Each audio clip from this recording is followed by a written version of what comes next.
একদম সহজভাবে শুধুমাত্র অল্প কিছু উপকরণ দিয়ে তৈরি করে ফেলেছি ভীষণ মজাদার চিংড়ি মাছের ফ্রাই। আসসালামু আলাইকুম এভরিওয়ান, সবাই কেমন আছেন? আশা করি সবাই খুব ভালো আছেন। আবারও চলে এসেছি আপনাদের মাঝে নতুন একটি রেসিপি। আজকে তৈরি করেছি দারুণ মজাদার চিংড়ি মাছের ফ্রাই। এই চিংড়ি মাছের ফ্রাইটা তৈরি করা কিন্তু খুবই সহজ। উপর থেকে হয় ভীষণ পরিমাণে মুচমুচে, সাথে ভেতর থেকে হয় ভীষণ সফট, আর খেতে তো অসম্ভব মজাদার হয়ে থাকে। এই চিংড়ি মাছের ফ্রাইটা আমি কিভাবে তৈরি করেছি সেই রেসিপিটি আজকে আপনাদের সঙ্গে শেয়ার করব। তো বেশি কথা না বাড়িয়ে চলুন মূল রেসিপিটি দেখে নেই।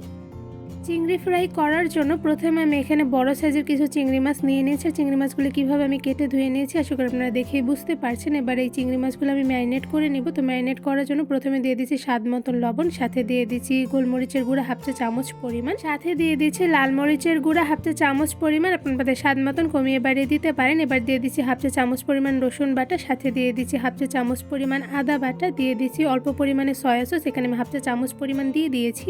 এবার চিংড়ি মাছের সঙ্গে সবগুলো উপকরণ খুব ভালোভাবে নেড়ে মিশিয়ে নিব। চিংড়ি মাছের সঙ্গে সবগুলো উপকরণ খুব ভালোভাবে নেড়ে মিশিয়ে নিয়েছি। এবার একটি সাইডে 20 মিনিটের মতন রেস্টে রেখে দিব।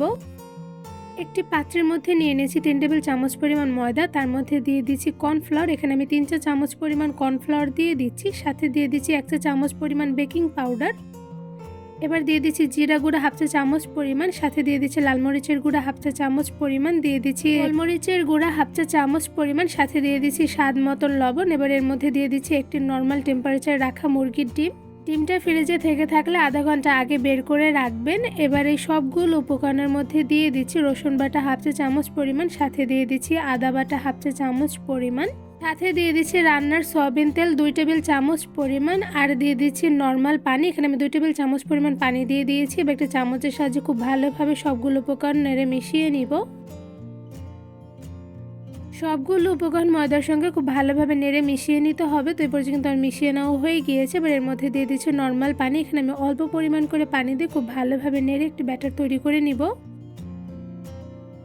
ব্যাটারের মধ্যে একবারে বেশি পানি দিতে যাব না, অল্প পরিমাণ করে পানি দিয়ে কিন্তু অনেকটা পরিমাণে ঘনত্ব রেখে ব্যাটারটা তৈরি করে নিতে হবে। তো এই পর্যায়ে দেখতেই পাচ্ছেন কতটুকু পরিমাণে ঘনত্ব রেখে আমি ব্যাটারগুলো তৈরি করে নিয়েছি।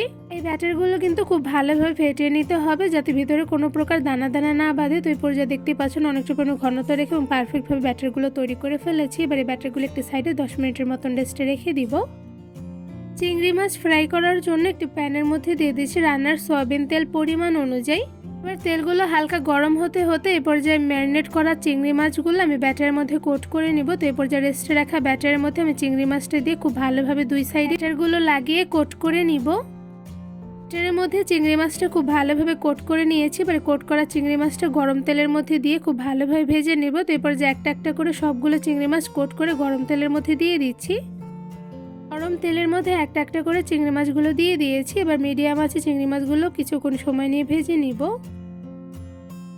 মিডিয়াম টু লো আছে কিছুক্ষণ সময় নিয়ে চিংড়ি মাছগুলো ভেজে নিয়েছি। তো এরপর যে একটা সাইডে কিন্তু খুব সুন্দর কালার চলে এসেছে। এরপর যে একটা চামচের সাহায্যে সবগুলো চিংড়ি মাছ একটা একটা করে উল্টে দিয়েছি। এবার মিডিয়াম আছে আরও কিছুটা সময় নিয়ে চিংড়ি মাছগুলো ভেজে নিব। এই চিংড়ি মাছগুলো ভাজতে কিন্তু খুব একটা বেশি সময় লাগে না। তো এরপর যা দেখতেই পাচ্ছেন চিংড়ি মাছের দুই সাইডে খুব সুন্দর গোল্ডেন ব্রাউন কালার চলে এসেছে। এরপর যে চিংড়ি মাছগুলো খুব ভালোভাবে নেড়ে নিয়েছি। এবার একটা ছাঁকনির সাহায্যে ছেঁকে সবগুলো চিংড়ি মাছ আমি তুলে নিব।